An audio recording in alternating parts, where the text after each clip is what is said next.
Close. Live. Oh. Hello. A couple minutes early here, just making sure everything's working.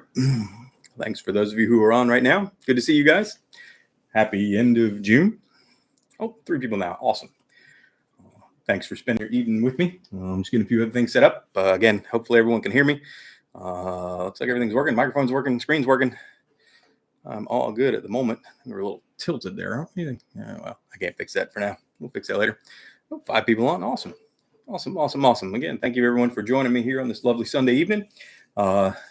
Spent all this morning on my mom's 75th birthday, so we celebrated that today. So it's been quite a good time. And busy day. Looks like all the lights are good. Speaker's good. Everyone can hear me. Thumbs up. Yes, no, maybe. Let's see. We got awesome. 1 more minute. We will get started. Oh, well, looks like we lost everybody. It's weird. Or maybe that just kicks back down. Move this a little bit more. Maybe. There we go. We'll try that. That'll work. All right. Another minute. We will get started in the June. I guess we'll call it July. It's 1st of July tomorrow. It's late enough tonight. Weekend update. We haven't had one of these in quite some time. Haven't covered some of the topics. I think January was the last time we had one of these. So I promised myself I'd do them more often, but started doing the video short stuff, and that really kind of took off. And just Sunday nights have been pretty brutal for me. So I'm glad I was able to do this evening. I'm glad you guys are able to join with me, and hopefully we'll get a few people, more people joining in, get more interactive. I truly like it when I'm able to speak and get in and out, back and forth conversation with people that are watching, share information and get information from other timeshare owners, get those questions answered. I normally answer those all the day through email and phone calls, just being TUG. But being able to interact back and forth is certainly one of my favorite things and about doing these videos. Sharing information is really what TUG is all about. So being able to do that in this format, if we get more and more people to join in and participate, I'm more than happy to keep doing these. So we'll go ahead and get started. It is now 8:30. Thank you to everyone who is currently logged in and watching and joining us on this wonderful Sunday evening. Hopefully you guys have a great start to your 4th of July weekend, or 4th of July week. For those of you that might be taking the whole week off, having a great trip. It's a big popular vacation travel time, beginning of summer. So I hope each and every one of you has a great start to your summer, and happy 4th of July coming up. Topics we're going to cover this today. So we're talking about milestones that TUG have reached over the past 4 or 5 months since we've had one of these live streams. We're going to talk about some of the biggest news stories in the industry, mostly the timeshare resale scams and the cartel involvement, as well as a big CNBC article or story that we had involvement with earlier in the year. A couple things have come up. Artist State in the industry reports to see how the industry is faring over the past couple of years. Status of current deed-back programs and problems that people are having in the industry.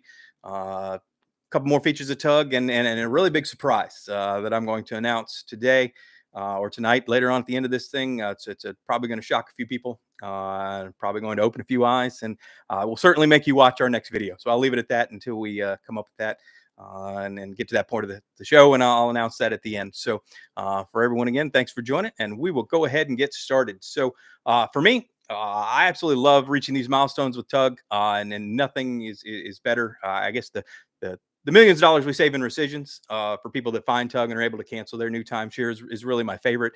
But in terms of the forums, which is a completely free resource and has been for over 30 years, we now have reached over 122,000 registered users. And again, that's just in the current iteration of the forum. Roughly 500 people a month are able to find the TUG forums, register on there, and get the help and advice that they were looking for, that they likely didn't get when they either bought their timeshare or inherited a timeshare or whatever the situation may be. But to continue to keep that steady and roughly 5,000 to 6,000 people every year finding TUG and getting the help that they need, all completely free.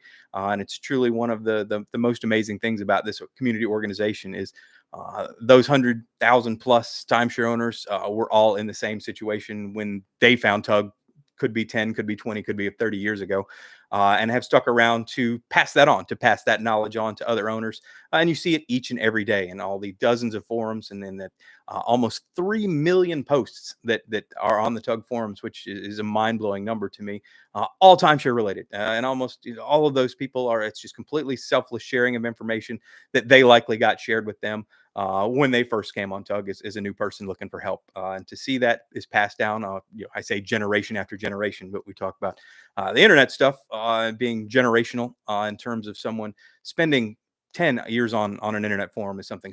We have people spending 20 years on an internet forum is incredible. And we have some even have been around for 30 years, which is absolutely unique in the world today. But truly proud that the forums continue to grow at a staggering rate. Owners just finding TUG.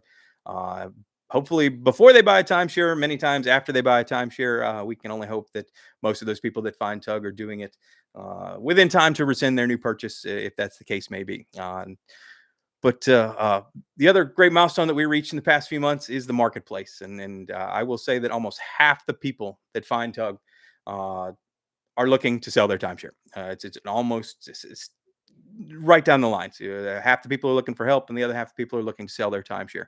And the marketplace we see has now topped $70 million in successfully sold and rented timeshares. And that's just since we started keeping track, which I believe early 2009. So $70 million worth of timeshares sold and rented, all in the TUG marketplace, all by owners, all without large upfront fees, zero commissions paid to TUG. The marketplace is truly a designed system by timeshare owners for timeshare owners to allow you to be able to sell and rent your timeshare without paying large upfront fees, without being scammed. And it truly is a momentous milestone that we're able to see these kind of numbers in successfully sold and rented timeshares, all by owners. So I'll never say that selling a timeshare is an easy process. However, it is possible. So for anyone that tells you it's impossible, they're absolutely wrong. It's not fun or easy. And in most cases, it's difficult to sell a timeshare, but that comes more along the lines that people aren't aware that they have to give their timeshare away. And in most cases, that there's zero resale value, and in many cases, negative resale value, where you have to incentivize giving that timeshare away by offering to pay closing costs. And I'm not saying that that's every timeshare in that case, but unfortunately, the people that do find TUG, you'll find that more and more a larger percentage of those do fall into that category. And for those people that are unsuccessful in selling their timeshare, many of them may have followed that advice and been unable to do that. But we find that the number one reason still remains today of why you can't sell your timeshare is having an unrealistic resale price listed. If you can find 100 timeshares at your resorts for sale for $1, if you ask for $1,000 or $2,500 for it, no one but scammers are going to contact you. There's just no one is going to overpay on the resale market just because it is a buyer's market. There are far more people out there like you trying to get rid of their timeshare or sell their timeshare than there are people that even know you can buy a timeshare on the resale market. So those people that are aware the resale market exists are bargain shoppers. They're looking for that great deal. They may have already paid full price buying their timeshare from the developer and are certainly not willing to overpay again. So seeing that, it's not just TUG, it's not just eBay, it's we, you find sites out there where there are just hundreds and hundreds being offered for free. And if yours is in that, if you're looking to get some money for your timeshare or even try to get closing costs as a buyer, you might just be pricing yourself out of the market. This day and age, after years and years of doing this, that remains the number one reason why a timeshare gets unsold. And I won't say that every timeshare listed on TUG is listed for $1, and we see some that get posted for outrageous amounts. And all we can do is advise people. We're not real estate brokers.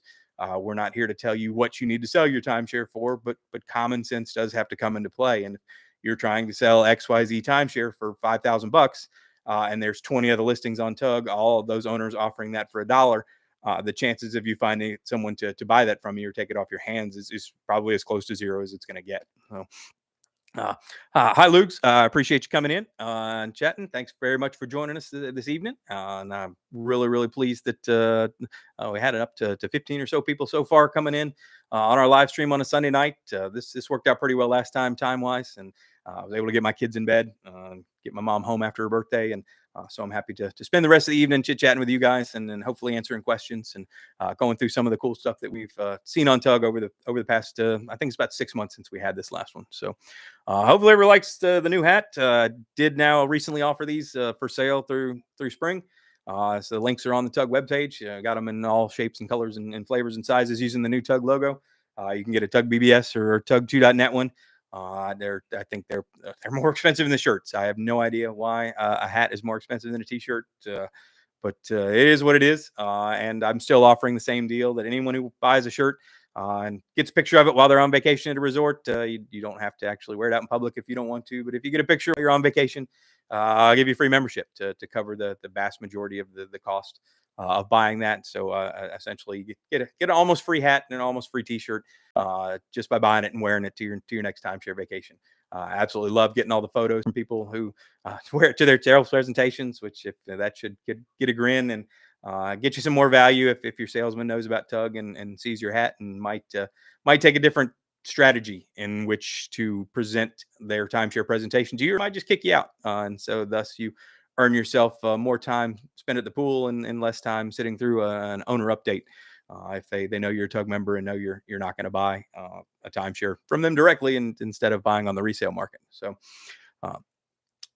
next topic we've got to discuss is cover that. We're the best topic we've had now is the YouTube channel. I have to say that I'm absolutely floored as to how many people watch this content on the internet. We are closing in on 3,000 subs, which is I never honestly did not think that many people would subscribe and start watching these videos. We have a couple of them that have reached 10,000 plus or 15,000 views.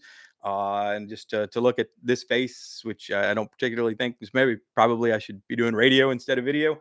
But I get emails almost every day of someone said that they saw me, saw something I said on YouTube or found TUG on YouTube.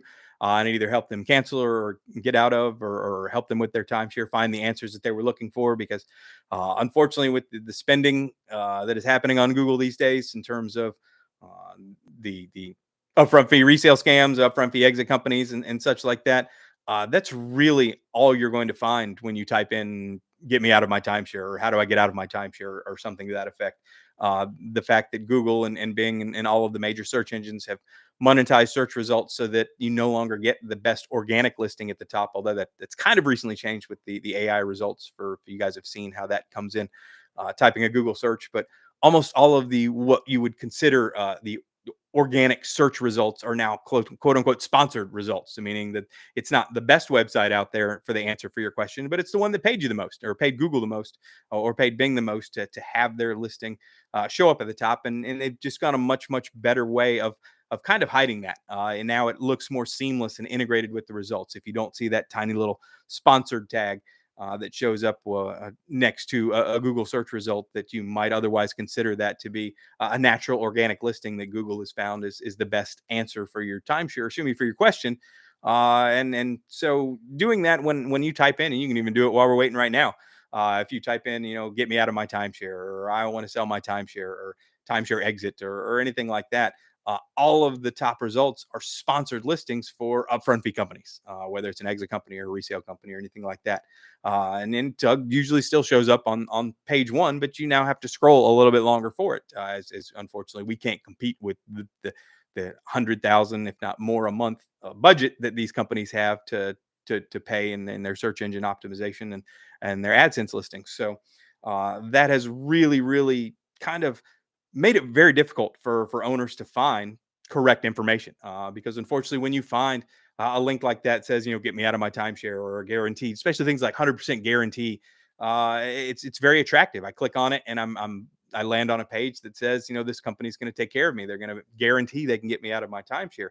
It's everything an owner wants to hear. So finding truthful and knowledgeable and actually beneficial information on the internet, while it's never been easier in terms of the process to just type it into your phone or browser, getting correct information and getting accurate information that is beneficial to a timeshare owner instead of unfortunately going to wind up costing them even more money is becoming more and more challenging. But we still persevere, and we still do benefit from the fact that the TUG websites have been around since the 90s, and it's still an active organization, and thus we get a nice healthy boost of having such an old website that has such good traffic to it.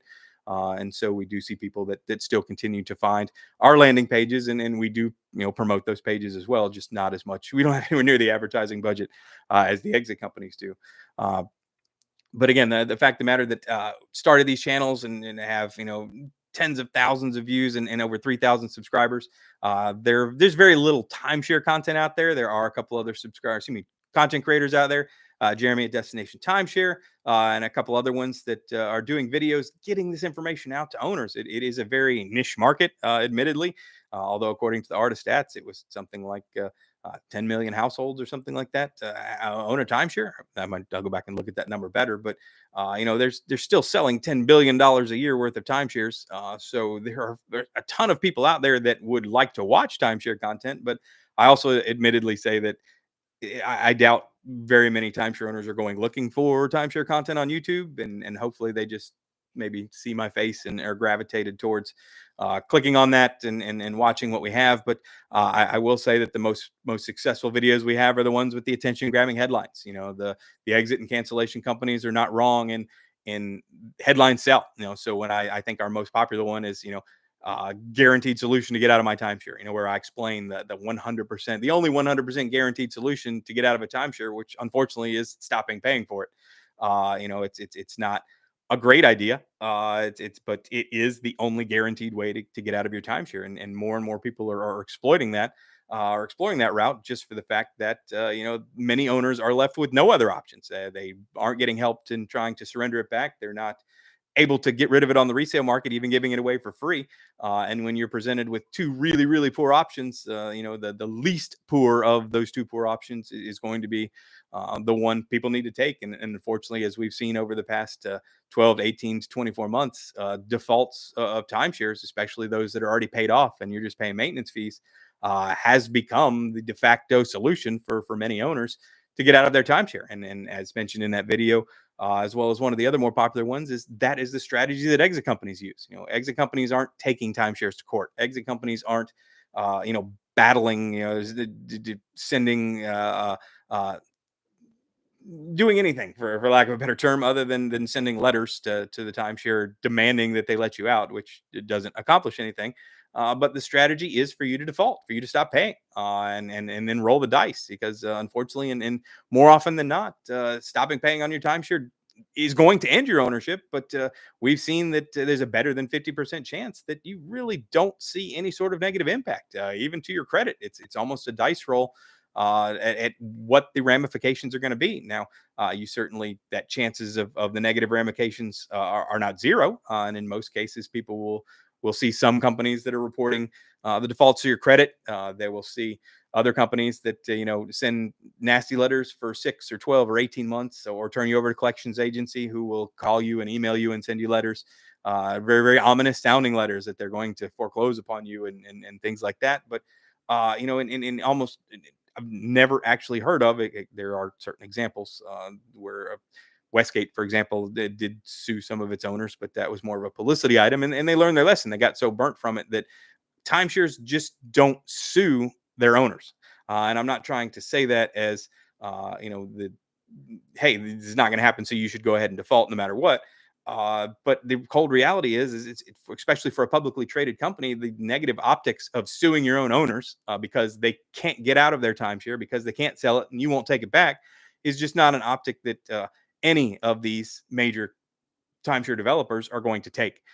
So that is why it's become such a popular strategy to default on your timeshare and wait for either the timeshare to reach out and have you sign paperwork to surrender your ownership back willingly, or that they'll eventually go through the foreclosure process, which is a little bit more rare because that's lengthy and expensive. But that has become the de facto solution for the vast majority of timeshare owners who find themselves stuck with a timeshare that is unsellable, even for free. And that particular resort does not offer a deed back program, or does not offer any sort of help or advice to that owner in which to exit their timeshare when they're done with it. So if I can't give it away and you don't even want it back, I don't have any other options. Well, I mean, I do. I can keep paying for it for the rest of my life, but that's just as awful as not paying for it and going into default. So at least the other option allows me to not pay anymore.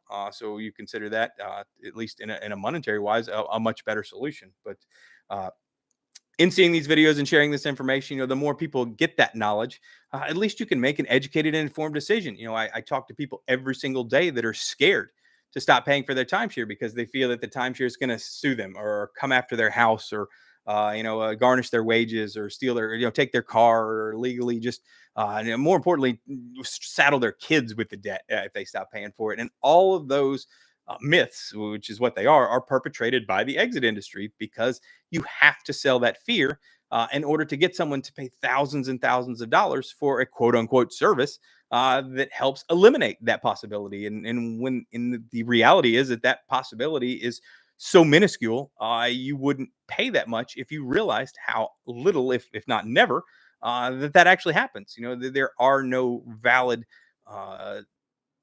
there's no valid risk of you losing your house. Every state has homestead rights that even if you defaulted on legitimate debt, we're not even talking about a timeshare maintenance fees. Even if you're defaulted on your credit card debt or something like that, you're not going to lose your house. It just does not happen.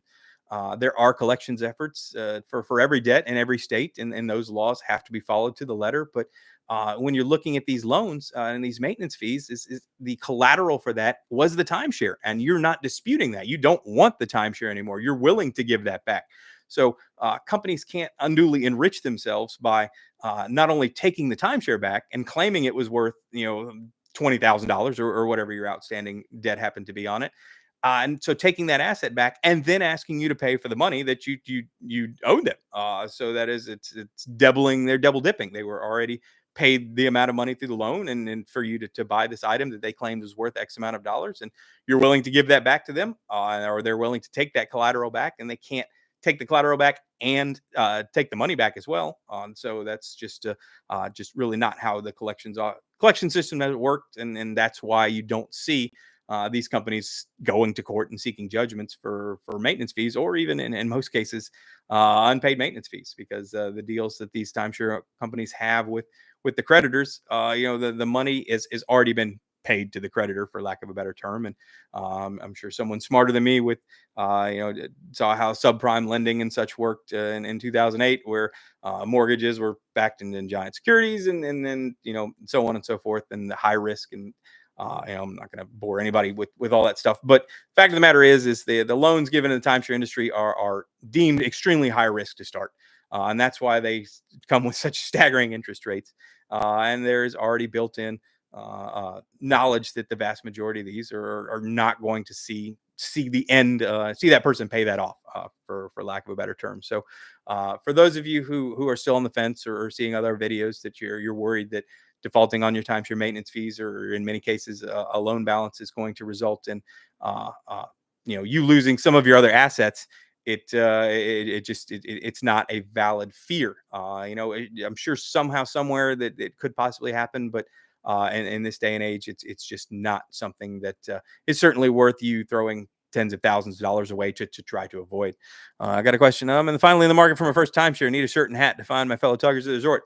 Absolutely. I will say I've still got a towel. I don't think the towels are still for sale. They were ridiculously expensive to print those towels. I still have one that I printed. I think the towel was like $50, and no one would ever buy that. I wouldn't even buy it. I bought it just because whatever. I wanted a towel. But the shirts and the hats 100% do spark conversation. When I'm staying in 2 timeshares next month. So July, I'll be in Cape Canaveral, and August, or 1st of August, I'll be in Daytona Beach at Wyndham. So I wear the hats around. I got a green TUG shirt, and I got a towel, and absolutely sparks up conversation at a pool. Find either other members or somebody who may have been on TUG, but or at least knows the words, knows the letters, and what they stand for, and being able to chat with other timeshare owners. And the look on someone's face when you enlighten them about the resale market, or you enlighten them about, especially someone who's just come down from a sales presentation or sat at a sales presentation, it's disbelief. It is just the look on their face, and the thankfulness that you get for sharing that information. Now they might go back to their room and think you're nuts, or think you're making it all up, or you were wrong. But then they'll go research that, because the fact that they may actually have spent 10 or 20 or 30,000 bucks too much on their timeshare, at least reminding them of that while they're on vacation will get them to spurn, to go look, and do that research and discover that, hey, that person was right. Whereas in most cases, people would just enjoy the rest of their vacation, assuming that when they got home, they could do that research. And if it was true that they could cancel, not knowing that, rescission period is measured in days. And in most cases, the vast majority of that rescission period is taken up by your vacation time. So while you're enjoying your family time at the beach or at the pool, that clock is ticking. And by the time you get home on the seventh day of your vacation, it's quite possible in a vast number of states that can't cancel anymore because your rescission period is over. It starts the moment, the day you sign the sales contract. So uh, absolutely, I encourage chatting at the pool. Other owners, every single there is probably an owner.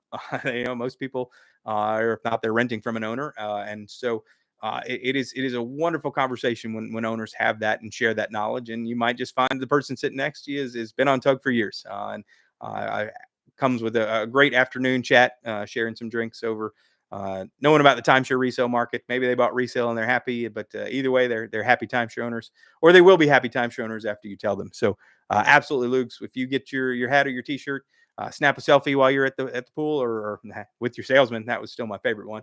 And then I'll absolutely comp you a free membership, to cover the cost of those, and as thanks for spreading the word of Tug, while you're on vacation.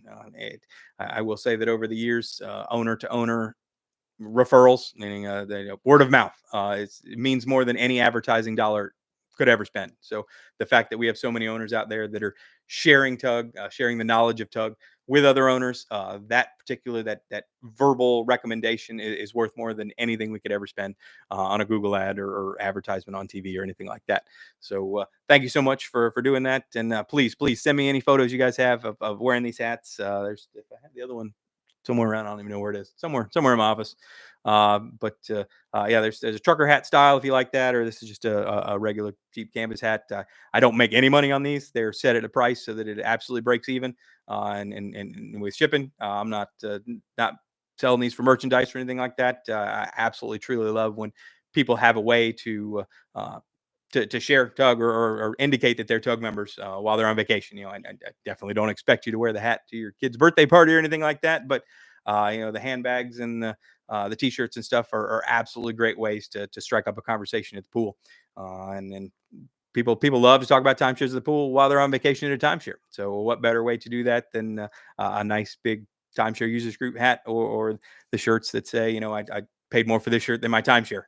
We tend to find that that statement alone tends to elicit an immediate question from anyone who's not aware about the resale market and thinks you're either joking or off your rocker or something like that. And at that point, in the next 15 minutes, their world will be turned upside down, and them discovering the resale market and how they probably could have bought the timeshare they're staying at for a dollar, in most cases. So got a few more people that chimed in. Thank you guys so much. We're only 27 minutes in, listening to me chit chat, and so we're going to move on to the next topic. We got there. The cartel involvement in resale scams. This alone, I like to mention all the videos that we watch, or that we publish, and the thousands of views that we get. But I will say the cartel involvement in the timeshare resale scams, and contacting people, especially with Mexican timeshares, with offers to buy or sell their timeshare. The involvement of the cartel, and the fact that that's got the FBI involved, that it has generated so many stories and so much mainstream media attention. I would guesstimate that this story alone, and this involvement alone, has done more to educate owners, not just finding Tug, but about scams, about timeshare resale scams. This is something that isn't new. The timeshare resales have existed since I've been around on Tug, which is going almost 20 years now. Going around since before I was here with my father, running Tug. Timeshare resale scams are here to stay. And the fact that the cartel has gotten involved, everyone admitted this is a problem. Everyone in the industry knows it's a problem. Legislators and lawmakers, not that they don't care, but it's a relatively low priority problem compared to other things going on. But when the cartel got involved and when that became a big story, for those of you that saw the multiple articles that came out, and I must have been contacted by at least a dozen separate reporters and gave a dozen separate interviews on the timeshare resale side. But the fact that now the cartel is involved in, it's so much money that they are able to milk from timeshare owners in these resale scams for almost no cost to them, because it's, again, they're just making cold calls to owners claiming that they have a buyer for their timeshare, or claiming that they can get their timeshare sold or transferred or whatever, and just trying to collect a few hundred or a few $1,000s from that owner via credit card or Venmo or money order or something like that. It's a license to print money, and they're making millions and millions of dollars. I think one of the articles claimed $300 million a year or something like that, which is mind blowing for a scam that has almost zero cost. And the fact that they have set up these boiler room shops where these calls can be made by people with just cell phones, for lack of a better term, calling, pretending to be a legitimate sounding company or a legitimate offer. The pitches are very, very well tailored to make it seem like this is legitimate. Hey, you got to just pay Mexican sales tax or title search fees or all of that legitimate sounding nonsense, for lack of a better term, is very, very appealing to someone who hears, all they really hear is, hey, you're going to get more than you paid for your timeshare, or I got 20 grand. Someone's willing to pay 20 grand for this. That immediately gets you interested, and thus a good percentage of people let their guard down. The common sense is not so common when you talk about an offer that's too good to be true. Just the amount of money that they're talking in terms that you're going to get at the end of this process just kind of suspends reality for some owners, because they're so desperate for that. That's music to their ears. It's handing someone dying in the desert a giant glass of ice cold water. And so in most situations, if you approached it, if it was just two people chatting in a room, if I offered to pay you double for what you paid for your timeshare, you'd think I'm crazy. But when it's presented in a legitimate sounding way, and you're representing yourself as a legitimate company, or a very, very large company, or even an actual legitimate company that you've just stolen the name, stolen their contact data, or hey, I'm calling you from RCI, or I'm calling you from Interval International, or I'm calling you from Marriott. They don't care. All they're cared about is getting you to be convinced that you're actually going to get some money for this, and to get that process rolling to pay them money. But the cartel seem to have just taken what was a crazy successful scam in this strategy, and just absolutely turning it on its head, and it's exploded, especially for owners of Mexican timeshares.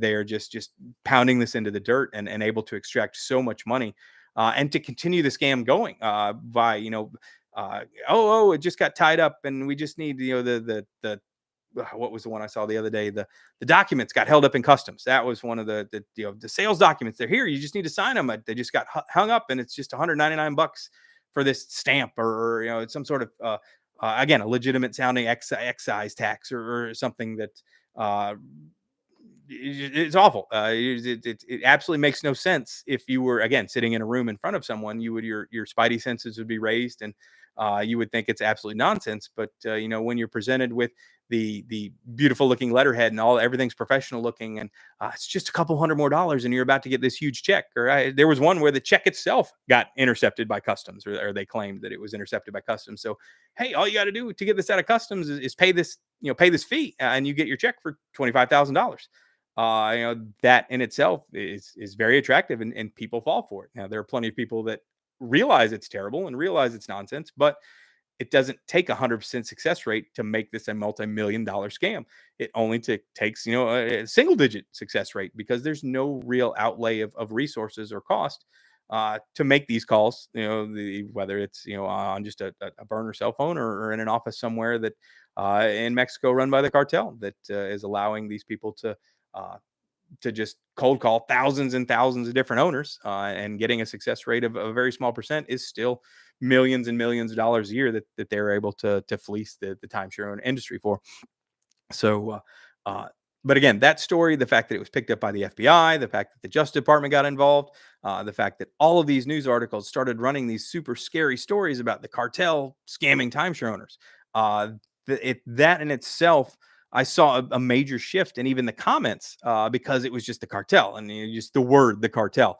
Uh, people don't want to be contacted. I don't want to be on the list of Cartel. I don't want to be called by them. And to know that they have my personal information that they uh, snuck from a resort. And it was also a big deal. Someone made it clear to me, and not something I had previously thought, that there are resorts in Mexico that are linked to these large chains. Like there are Wyndhams in Mexico, there are Hiltons in Mexico, there are Marriotts in Mexico, and I'm not claiming that these resorts are all involved in this, but the fact of the matter is, it's much easier to get owner information from these Mexican resorts because the employees can be owned by the cartel, can be bribed by the cartel. It's much easier. However, the case may be, it's much easier to exploit privacy laws that might not even exist, or certainly not as well kept as they are here in the United States. But you're a U.S. citizen, you're in here, but your information, especially for, again, you own a Mexican timeshare, is stored for that company in Mexico, and thus it's much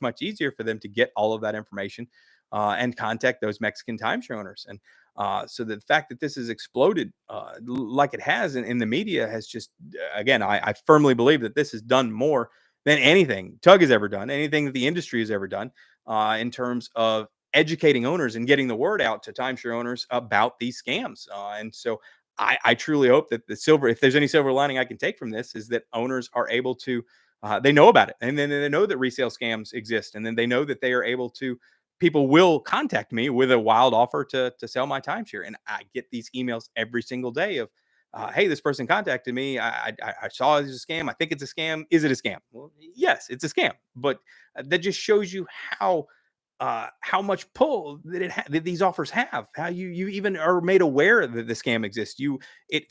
Hits every red flag out there that these articles have mentioned, that TUG has mentioned, that TUG members have read, and they still need confirmation that it's a scam because they want so badly to believe that they are able to have an exit solution for their timeshare that results in them getting all their money back.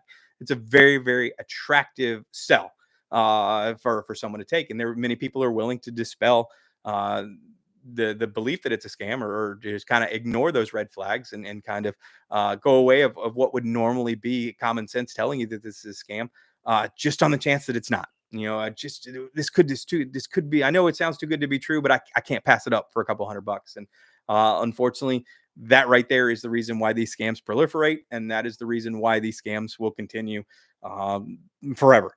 There's just no real way to combat something like this when it relies on, if someone is willing to be as unscrupulous as just flat out lying to someone to get them to pay them money.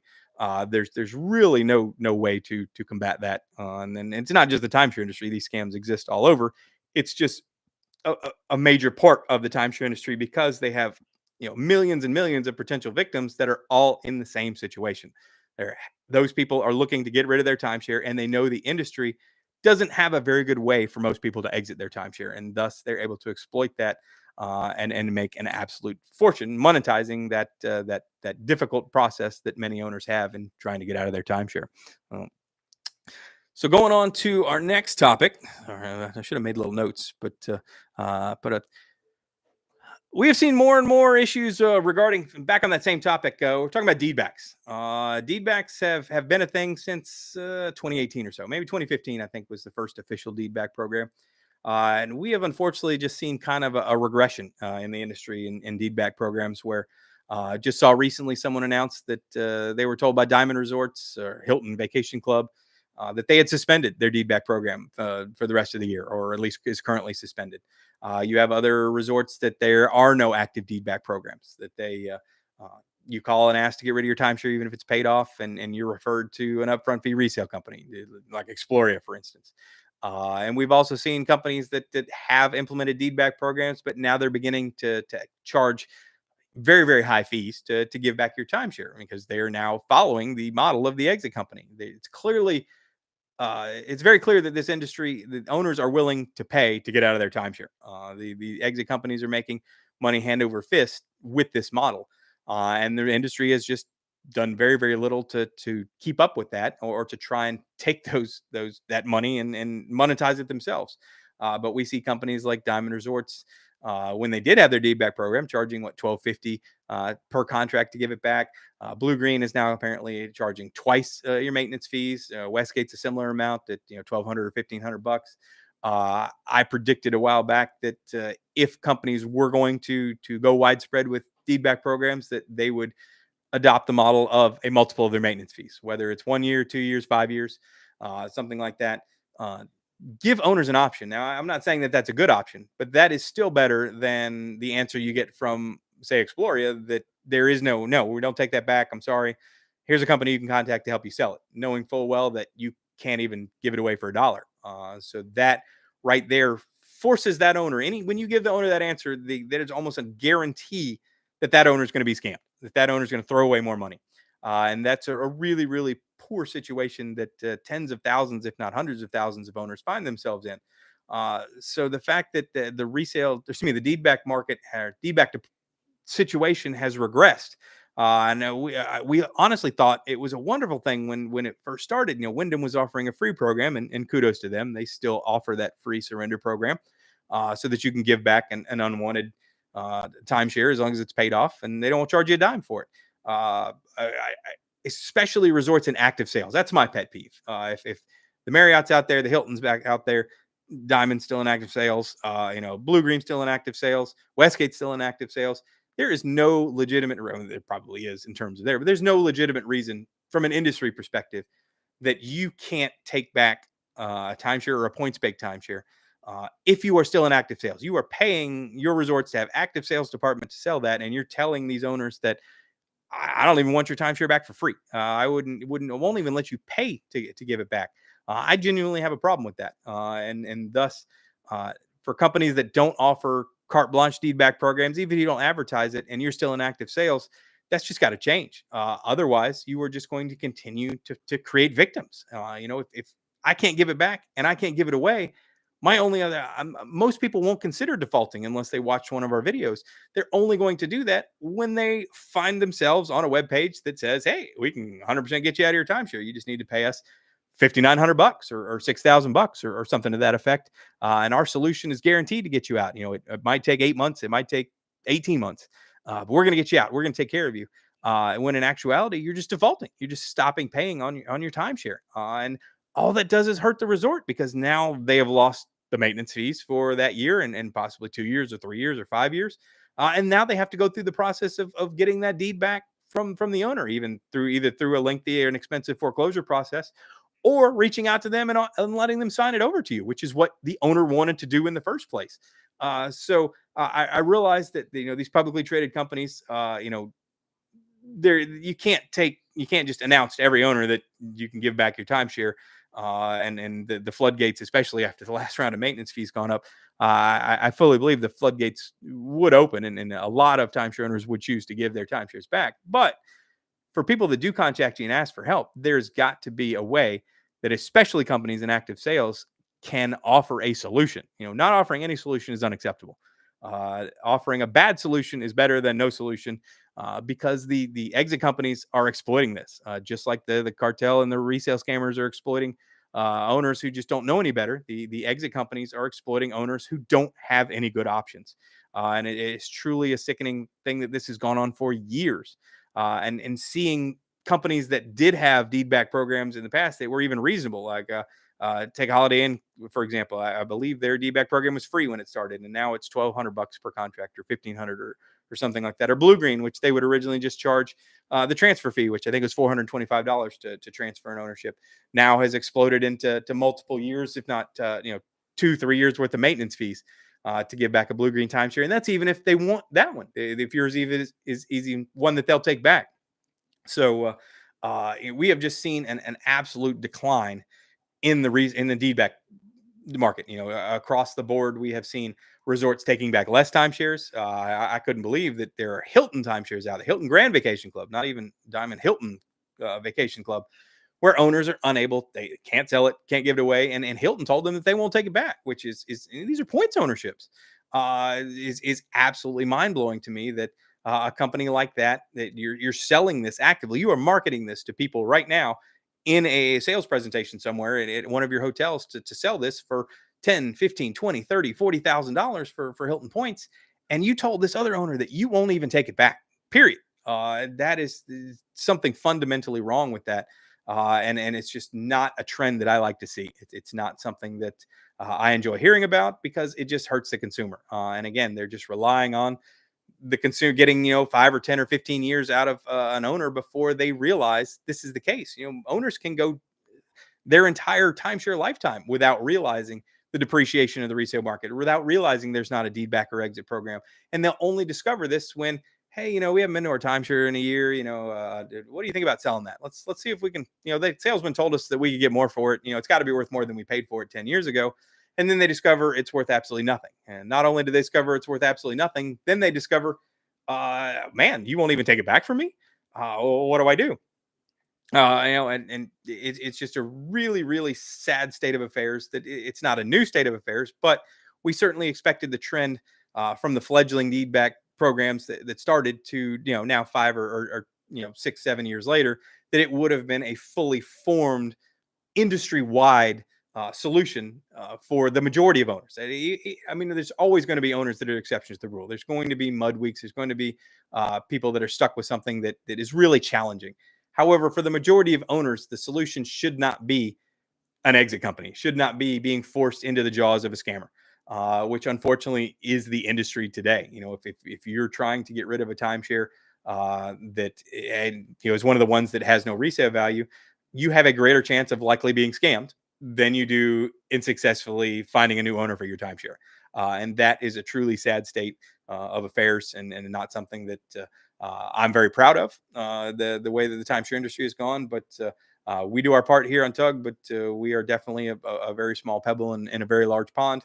And maybe some of the stuff, especially the special announcement we'll have here at the end, and I'm not going to say we can change the industry, but we're certainly going to try. Every single day we make a point to try and educate owners, and we just need to take some better steps. The industry needs to do better in terms of offering some sort of exit program for timeshare owners, because right now they're just being exploited even worse than they were exploited by likely the sales process when they bought their timeshare originally. And what do we got next? So recently, for those of you who follow along TUG, we had I dug through and found a copy. There's a post on TUG about the ARTA releases a state of the industry. Basically a summary of everything that happened. They summarize all of the resorts and the sales data and the maintenance fee data, and they release a nice, pretty diagram that shows the growth over the industry year in and year out. And we post it's something that they make publicly available. Excuse me. And so I hadn't posted the one because I don't remember getting it for 2022. I wonder if I could share my screen to show that with you guys. Maybe, let's see. Let me see if I can show that. Yeah, that's not working. So it is something available on the TUG website. I'll post a link down below. But just a recap for 2022, I'm reading it shows 1,541 total. So total resorts in the United States, 201,000 individual units.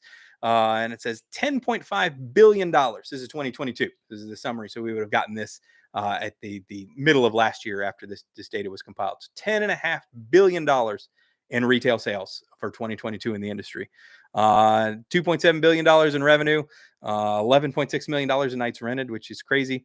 The average timeshare sales price, and again, for 2022 was $23,940, so almost $24,000.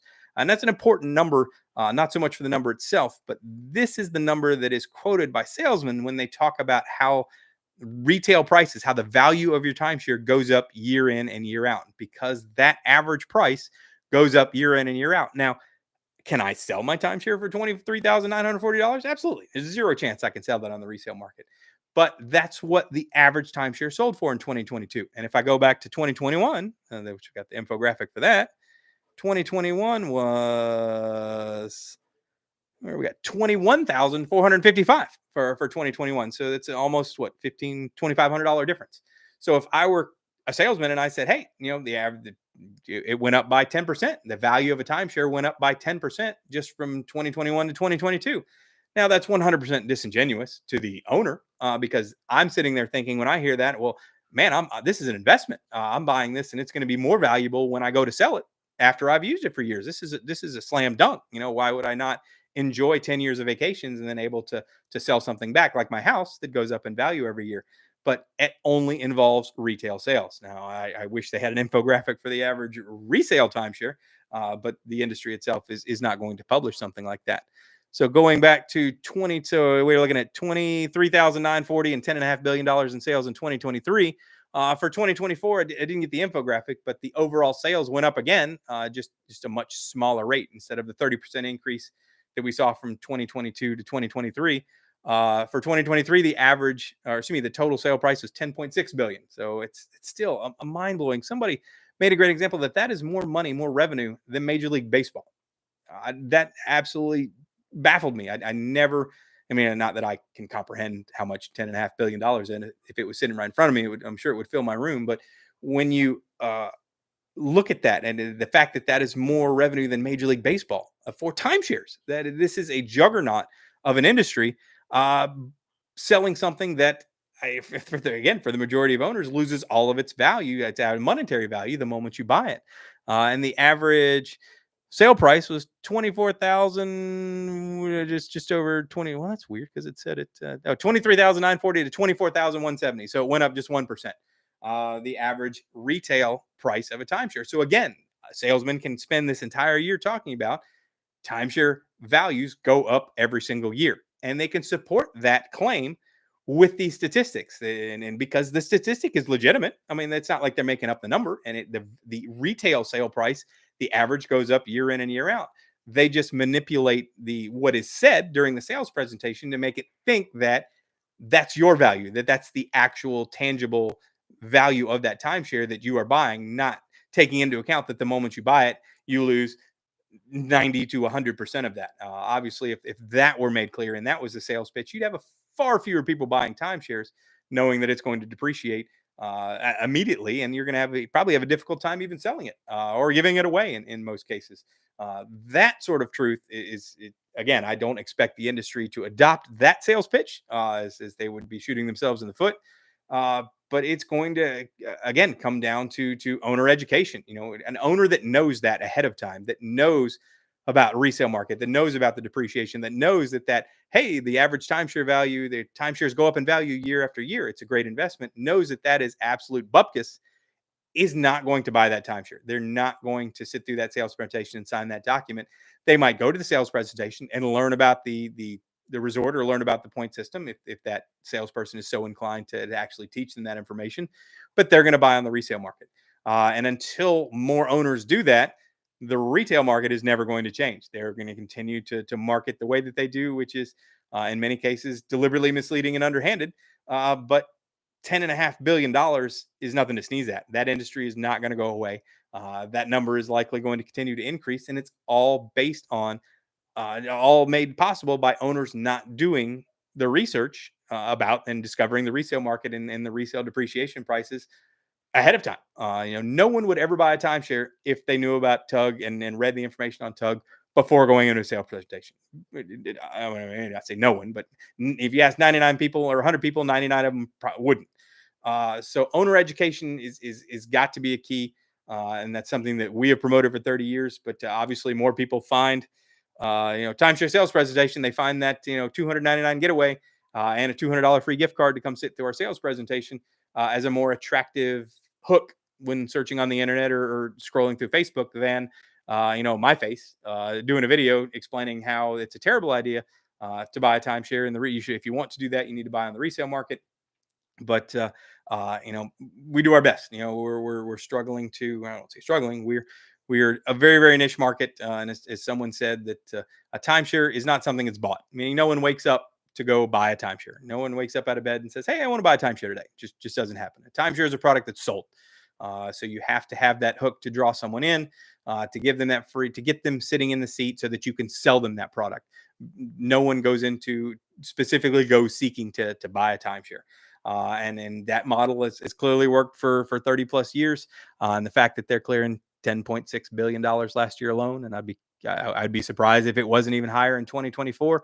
The industry has seemed to have rebounded from COVID, and it is now booming even bigger than ever before. So it is the only way that juggernaut is going to stop rolling is for owners to find Tug or another website that gives them a little just finding out about the resale market. And back to, we talked about the cartel issue, the fact that the media has latched onto that and is doing so much to promote that. I see the story almost weekly about another person who's been scammed, or these crazy amounts of money that they're scamming these people for.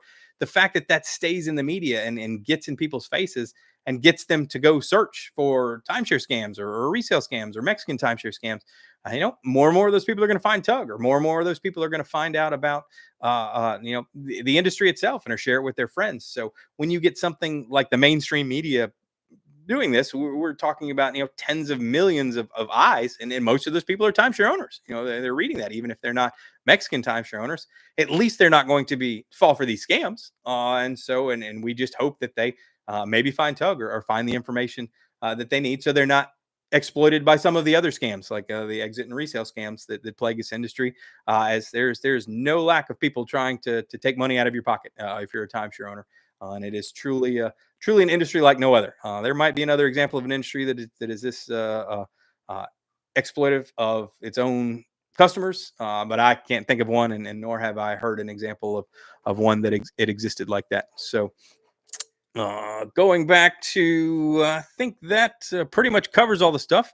I'm gonna go back to see. I lost my page there. We're still on the line, right? Did I just miss that? Oh, we're back on here. Any questions? I see there's still a few of you online. We've been chatting for about an hour, and again, thank you so much for everyone who put up with me and looked at this and watched this. Thanks for all the rooms. Happy Ron, thank you so much for chiming in. I certainly appreciate you spending the last hour with me and chit chatting.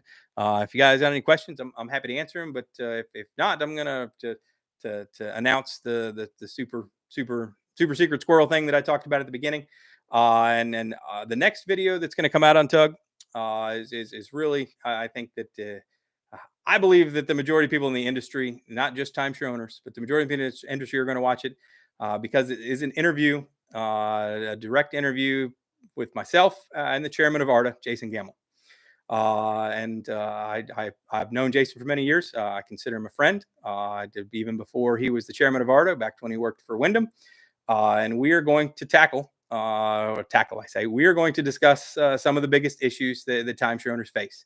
For those of you that remember, I asked a question on Tug maybe 3 or 4 months ago, that if you could sit down with a high-level timeshare executive and ask them one single question, what would you ask? And we came up, myself, I had a bunch of them that were off the top of my head. There were a number of owners, another Tug members that posted some really, really good questions. And Jason himself saw that. Thank you very much, Lugs. Jason himself saw that. We came up with a number of questions that we believe that we can both discuss, obviously cordially, since we have a personal relationship. But he is going to address the developer side, and as a representative, obviously the chairman of ARDA, and as a someone who's in the industry, and someone I respect in the industry, and I am going to tackle the consumer side. So it's going to be like the 2024 version of Crossfire. For those of you, I'm aging myself. I don't think I watched it when I was little, but I remember the series, the debate, and with obviously a lot less political slant. We're not going to tackle all the questions that we had. We're going to try and make it a series. I think it's something that we are going to try and build upon. But as a first step, we are going to sit down on live on the air. I don't know if we certainly won't participate it, but the video will be published. But we are going to sit down and we're going to answer questions and discuss and debate. It's some of the stuff he has to say. There is common ground. I do bash ARDA all the time for not doing more in terms of combating resale scams. And my pet peeve is again, we talked about it earlier, resorts, advertising deed back programs, but not actually providing any useful help for owners who are looking to give back their timeshare. These are things that the industry needs to address, and for you to be able to hear, obviously someone very influential in the industry, if not one of the most influential people in the industry, tell their side of the story and tell what they're trying to work on, and do that. And I'm made it very clear that this isn't going to be a puff piece. This isn't going to be me asking softball questions. We are genuinely going to go at it in terms of he's very well aware of the experiences on Tug and timeshare owners, and I think there's common ground. We both agree that there is stuff we can discuss on the resale side, on the DBEC side, on the developer sales side. I think it'll be incredibly informative. I think it'll be very entertaining to watch. But the fact that and it's something unique. I'm not sure that there's ever been anything like this in the industry before.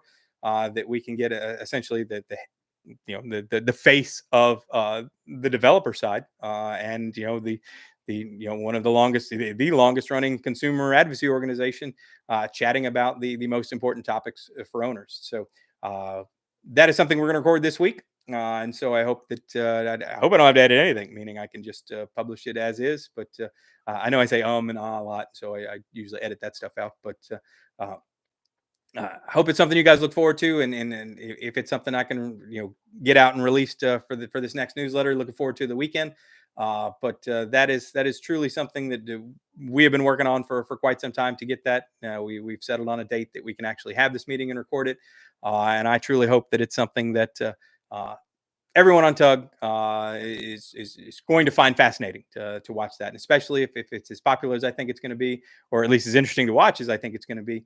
I'm very, very much looking forward to answering every single one of those questions, or asking every single one of those questions that TUG members had solicited there, and there's some really good ones that you guys asked there. I can't guarantee that Jason will answer all those, because obviously he does have a position on as his representative, both as a Wyndham employee and the chairman of ARDA, that I'm not going to make him look foolish. I'm not going to make an effort to make the industry look foolish. I want to truly discuss in a real fashion these problems, and I'm hoping that the discussion with someone legitimate in the industry like that, and then the answers they can give, or the discussions that we can have, will further that topic along. And if tens of thousands of people watch it and become super popular, then guess what? The industry might not be able to ignore things like that for rare. So the industry relies on owners to be ignorant. I know that sounds terrible. I know that's not what people want to hear, but the industry thrives on it.